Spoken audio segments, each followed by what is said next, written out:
شبرا للذل ستمور الأرض وتحرقهم في الأرض براكين تغلي في الأرض براكين تغلي سنخوض معاركنا معهم وسنمضي جروعا نردعهم ونعيد الحق. Assalamu alaikum wa rahmatullahi wa barakatuh. You're listening to Radio Seerah 1575 AM and on radioseerah.com and through the various apps on Android and Google. You're listening to Brother Riaz Jasset on the Wednesday 6 o'clock show, the Lifestyle and Health and Wellness show. So alhamdulillah, it's another Wednesday. The time goes so fast. Alhamdulillah, today we've got a special guest. I shall introduce him in a few moments, but basically this is something I just want to talk about initially. It's regarding education and how we as a Muslim community can sometimes be in a situation where we find our children aren't being given the best opportunities and in terms of progression through towards getting the higher profile managerial jobs. There are places where you can go to learn more about the science, technology, engineering and maths courses, so-called STEM courses. There's a website called hayyaneducation.com. I'm just pointing this out as a starter, but they deal specifically for children aged between 5 and 15. That's Hayyan Education, Hayyan.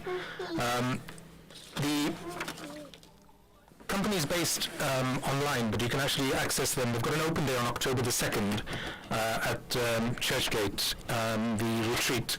Now their job is to nurture children's creativity and problem-solving skills and enhance the descriptive, critical and creative writing, and to link between the creation and the creator.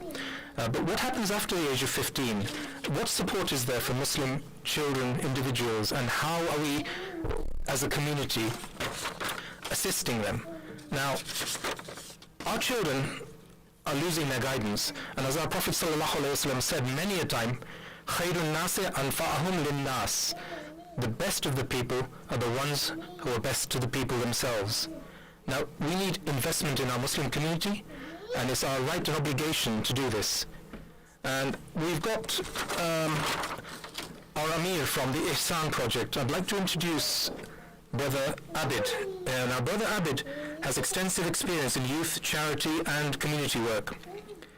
He's currently the manager of the UK projects at Human Appeal UK, and is the current Amir of the Ihsan project team. He's a graduate from De Montfort University in Leicester. So without further ado, I'm just going to introduce Brother Abid to you. Assalamu alaikum wa rahmatullahi wa barakatuh, Brother Abid. Wa alaikum salam wa rahmatullahi wa barakatuh.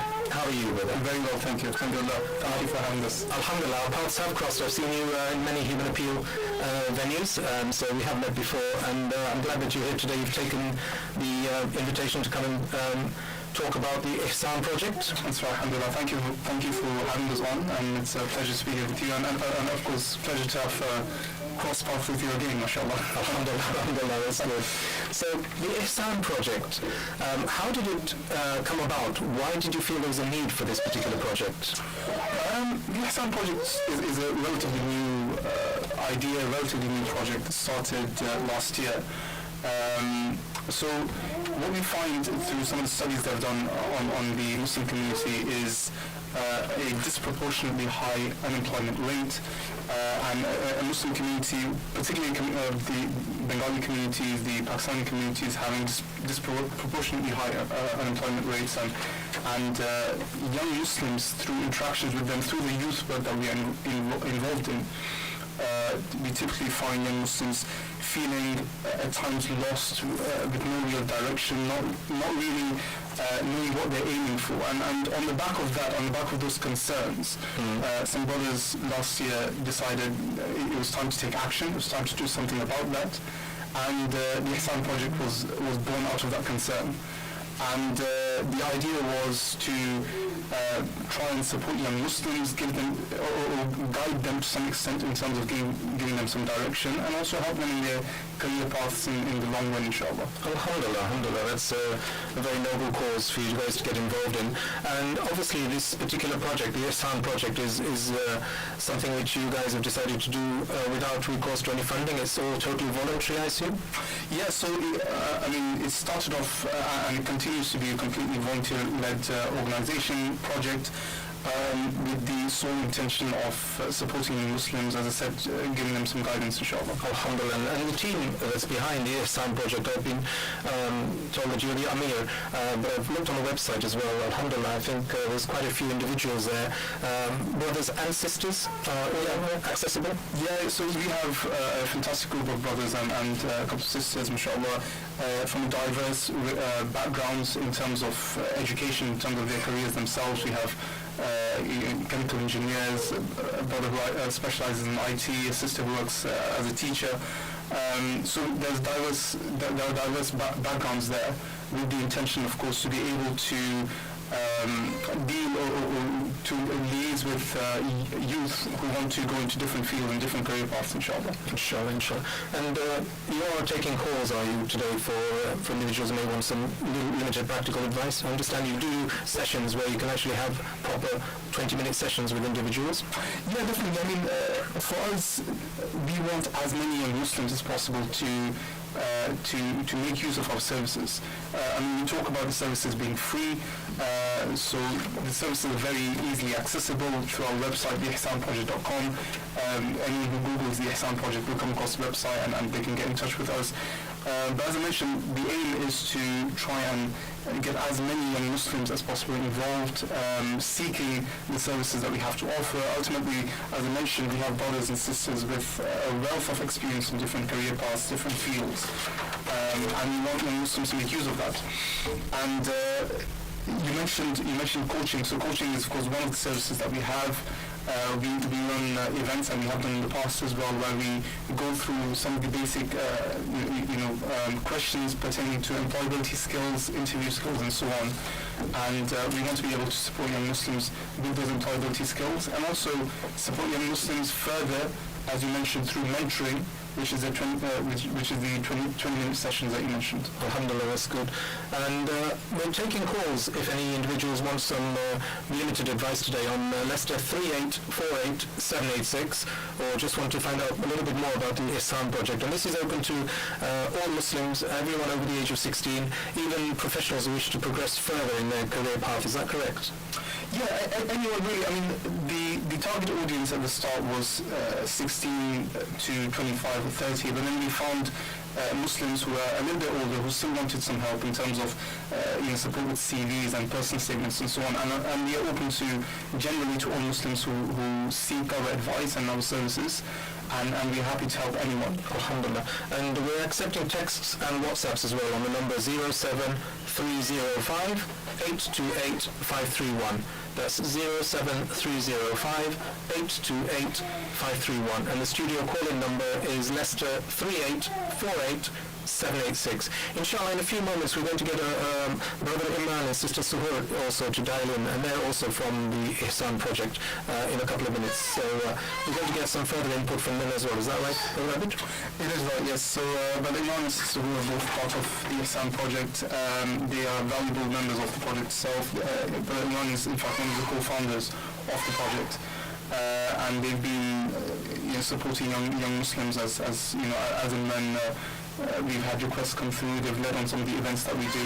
And just to give the listeners an idea of what we've done in the past, young Muslims, we've had young brothers and sisters who've been in touch with us, asking us for support with their CV, with their personal statements. We've had, of course, as I mentioned, the coaching programs which have gone through a variety of topics pertaining to employability skills. And also, I think one of the key things that I haven't mentioned yet, and one of the key things that we like to focus on, is actually the Islamic identity side of things. Because there are many projects out there, many services out there to support people with employability skills. But what we want to touch upon and what we want to focus on as part of our services is the importance of maintaining an Islamic identity whilst chasing that excellence in our career and in our lives. Alhamdulillah, I think that's a very, very important point. And on that point, Brother Abid, what difficulties do individuals face in the workplace in terms of, not just in terms of progression, but in terms of the identity that one would expect as a Muslim individual? Where do we start? I mean, we've had so many queries and so many issues that have come through from the clients, if you want to call them that, who've reached out to us. Islamophobia is definitely an issue. The sisters who wear the hijab, of course, feel a little bit uncomfortable with how they're addressed at times. We've had people who don't know. So we had a very interesting email not so long back from someone who wanted to know how they could get in touch with their management and ask them to provide them with a prayer space, and then we gave some guidelines around that. We've had some genuine insecurities, and unfortunately, a lot of Muslims who, particularly university students who are going into jobs, who apply to jobs, there are some insecurities with regards to, do I have time to pray salah? As a sister who wears a hijab, how am I going to be treated? As a brother with a beard, how am I going to be perceived? And so on. So we try to instill in them a sort of confidence to progress, to chase excellence, regardless of the way they look. Because as Muslims, we are Muslims who chase excellence in every aspect of our life. Correct. And even in our workplaces, regardless of how we look, we are comfortable as Muslims, we are confident as young Muslims, of course, and we want to chase excellence regardless, inshallah. Alhamdulillah, inshallah, that's good. We're going to invite either Brother Imran or Sister Suhoor to dial in a moment, in 1 minute. So if they're happy to dial in, if they're listening in, they're part of the Islam Project, so we look forward to a call from you, and you'll be live on air on Radio Seerah. As I said, any questions, please don't hesitate to text or WhatsApp on 07305 828 531. That's 07305 828 531. The studio call-in number again is Leicester 0116 if you're dialing outside of Leicester, 3848 786. And if you hear any background noise, apologies for that. And we've got a little young individual guest with us, and he's fairly well behaved, inshallah. MashaAllah, alhamdulillah. Right, we have a caller. May I just take this call? Assalamu alaikum wa rahmatullah. You're listening to Radio Seerah. You're live on air. Who's this, please? Hello? Hello, can you hear me?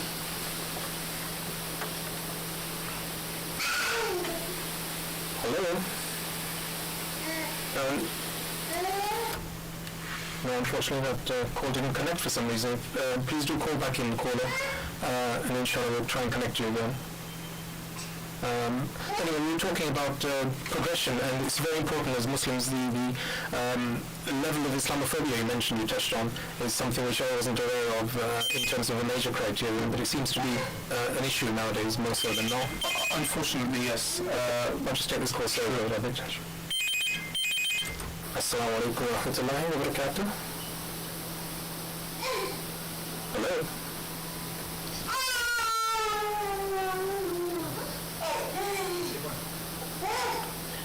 Can't get the caller to call in for some reason. Unusual, okay. We're definitely online, the phone is there, it doesn't seem to connect for some reason. Please try again, brother or sister. No, the phone is on, the phone lines are on, they're all working. Unusual. Oh, we're having some technical issues here for some reason. Let's see if we can get the caller back in. Right, we were talking about Islamophobia, and obviously it's a concern under the current situation. A lot of individuals feel that they're being discriminated in the workplace, and it's something which we need to sort of understand that it's inevitable because of media portrayal, but we have to be strong as individuals, and we have to understand what's right in terms of how we behave and act in the workplace. Yeah, definitely. I mean, there are so many aspects to this. We found studies recently that show people from a Muslim background, or even from black backgrounds, people who have a typically a Muslim name, if you want to say that, or a name that sounds non-British. Where people have been rejected just based on their names. And in fact, interestingly enough, someone I know who's a lawyer who was applying for jobs a few years back, applied for many jobs, and some of them he was rejected outright until he reapplied for the same job, changing his name. Wow. And he was instantly accepted, which is really. I mean, I want to say bizarre, but which is really sad to know that people, there are companies out there who reject people. And then when he went in for the interview, he told them that this was his alias. But the fact that that still happens, and you have employers who are rejecting people just based on their name, tells you that there are obstacles to Muslims progressing, which aren't spoken about in the media, unfortunately. But it's an issue that we have to overcome and we have to deal with. I think it's important to do that. I remember as a university student, I had the pleasure of meeting the admissions tutor for Nottingham University, and this was many years ago, so it's all water under the bridge. And he mentioned at that time, 30 odd years ago, that there was an issue and they had to have a particular number of a particular surname. I won't mention which surname in the pharmacy course, otherwise the whole course would be with that particular surname. That's very concerning. Thankfully things are a lot better, of course, but that's not to say there are not issues now. Things are definitely better. I know that many companies are now consciously looking to employ people from ethnic minority backgrounds, which is great, which particularly given, as I mentioned, the unemployment rates within the Bengali communities and the Pakistani communities, which are, as we know, predominantly Muslim communities. So it's good to see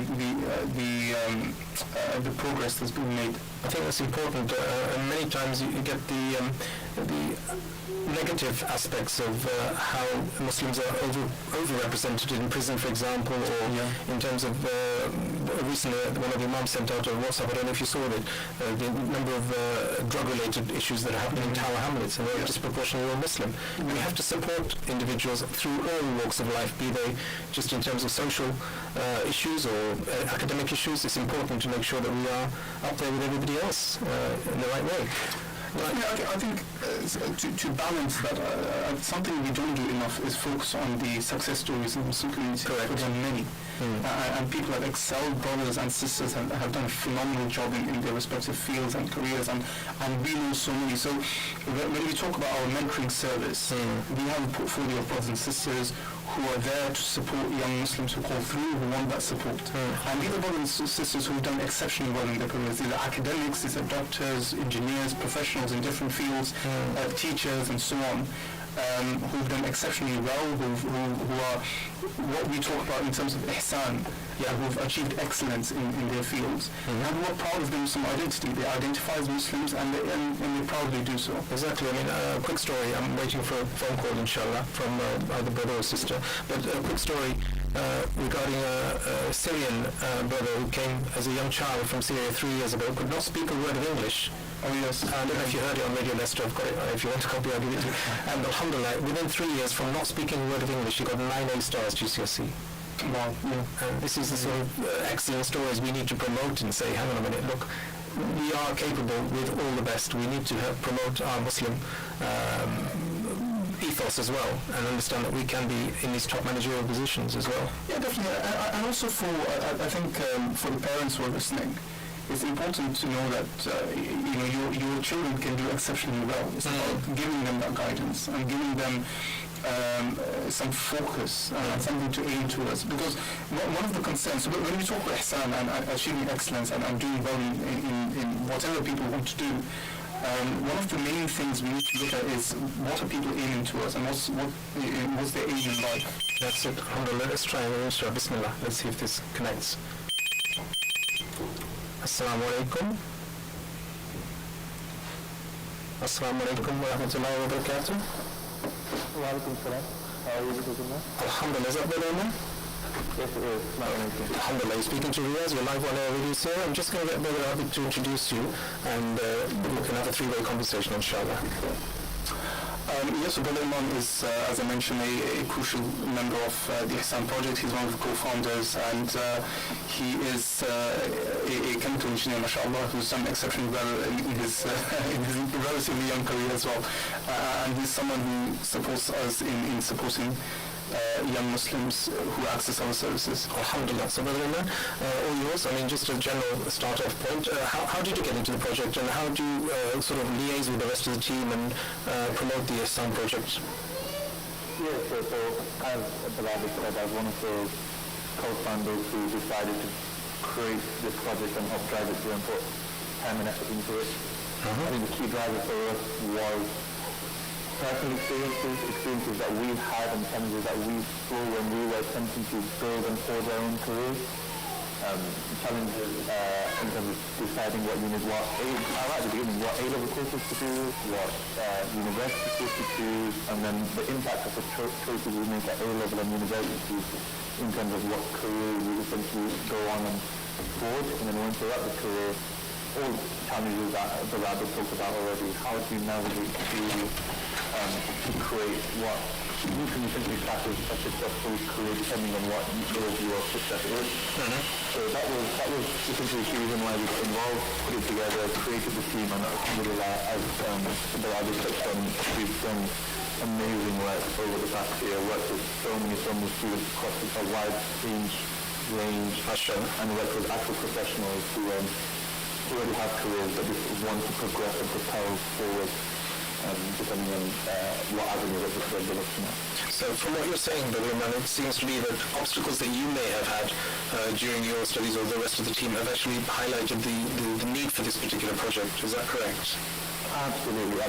So when I was back at the age of 16, 17, 18, deciding what A-level choices you want to make, it's very difficult, and then going up to the university course at such an age where you can almost class yourself as depending on if you have role models or not, and if you have the level of intel and advice from people that you can look up to, and think to make decisions that have significant ramifications on your career at that such an early age.